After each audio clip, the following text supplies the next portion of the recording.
बिस्मिल्लाहिर्रहमानिर्रहीम। आज ये किस्त नंबर 6 होगी और हमारा मौजू है उम्मत मुस्लिमा में इख्तलाफ क्यों। तो हज़रत अली अलैहिस्सलाम को खुदा मानने वाले Shia Iran, Iraq, Pakistan, Hindustan, Bahrain, Saudi Arab में कहाँ रहते हैं, ये हमारा सवाल है। अगर किसी ज़माने में किसी शख्स का ये अकीदा रहा है और किसी ने मौला अली अलैहिस्सलाम को खुदा माना है, तो जो शिया इस्ना आशरी हैं वो तो उनको गाली समझते हैं और गालियों का इस्लाम में कोई हिस्सा नहीं है। तहरीफ कुरान की गलत फहमियाँ पैदा करने वाली रिवायात तो सियाह सित्ता में भी मौजूद हैं, लेकिन हर दौर में शिया घरों, शिया मसाजिद, मदारस में किस कुरान की तिलावत की जाती है? आपने देखा होगा जो कुरान मजीद तमाम मुसलमानों के पास है, यही कुरान मजीद है। तो ईरान, इराक समेत दुनिया के हर खिता में रहने वाले शिया क्या इसी कुरान के मुताबिक फैसले नहीं कर रहे? नंबर 3, वो शिया दुनिया के किस खिते में रहते हैं जिनका अकीदा है कि वही हज़रत अली को मिलना थी, लेकिन हज़रत जिब्राइल गलती से प्यारे नबी को देकर चले गए? ये बात शिया की किस किताब में लिखी है? कुछ लोग ये एतराज़ करते हैं कि शियों का ये अकीदा है, तो हमें वो किताब भी बताई जाए जिस किताब में ये बात लिखी हुई है, ताकि हम शिया भी उस किताब को पढ़ें।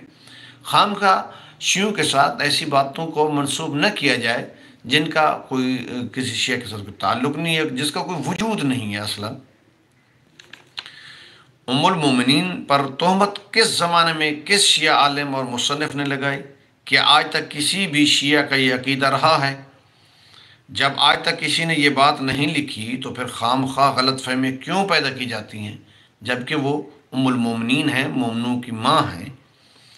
हमारे तमाम उलमा किराम से गुजारिश है कि खुदारा शियों के मुखालफत करते वक्त इस्लामी ज़ाबतों को मद्देनज़र रखा जाए, ये हमारी अपील होगी। और हमारे ज़िम्मे वो अक़ायद न लगाए जाए शियों से कोई ताल्लुक़ नहीं है, जिसका वास्ता नहीं है।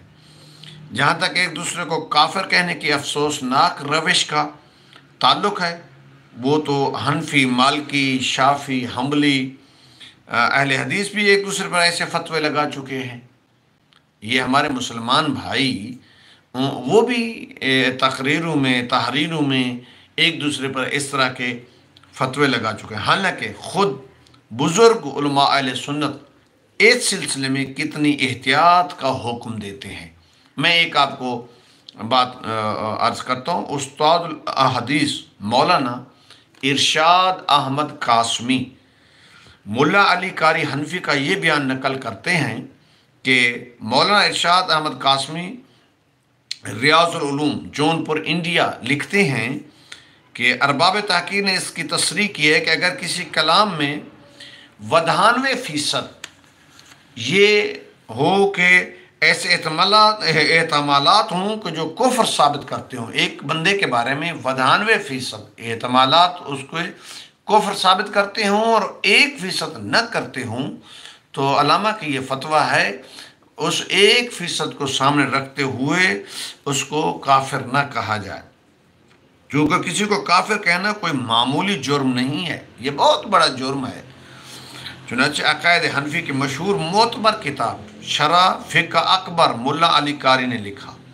कुफ्र के मुतालिक उलमा ने जिक्र किया कि किसी कलाम में 92% एहतमालात कुफ्र के हों और एक एहतमाल उसकी नफ़ी का हो, तो काजी और मुफ्ती के लिए औला ये है कि वो एहतमाल नफ़ी पर अमल करें, यानी उसको काफिर न समझे, काफिर न कहे।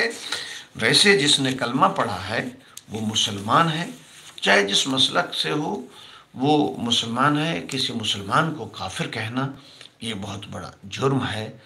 तो ये हम सबको चाहिए, हम जितना भी लोग हैं, वो चाहे तशय्युई के उलमा हैं या अहले सुन्नत बिरादरन के उलमा हैं, वो इसमें किरदार अदा करें, वो इसको वाज़ेह करें, ये पैगाम दें अपनी मजालिस में, अपनी महाफिल में, अपने जुम्मे के खुतबात में, कि कलमा पढ़ने वाला मुसलमान है और मुसलमान एक दूसरे के भाई हैं। इंशाअल्लाह ये हमारा सिलसिला जारी और सार रहेगा।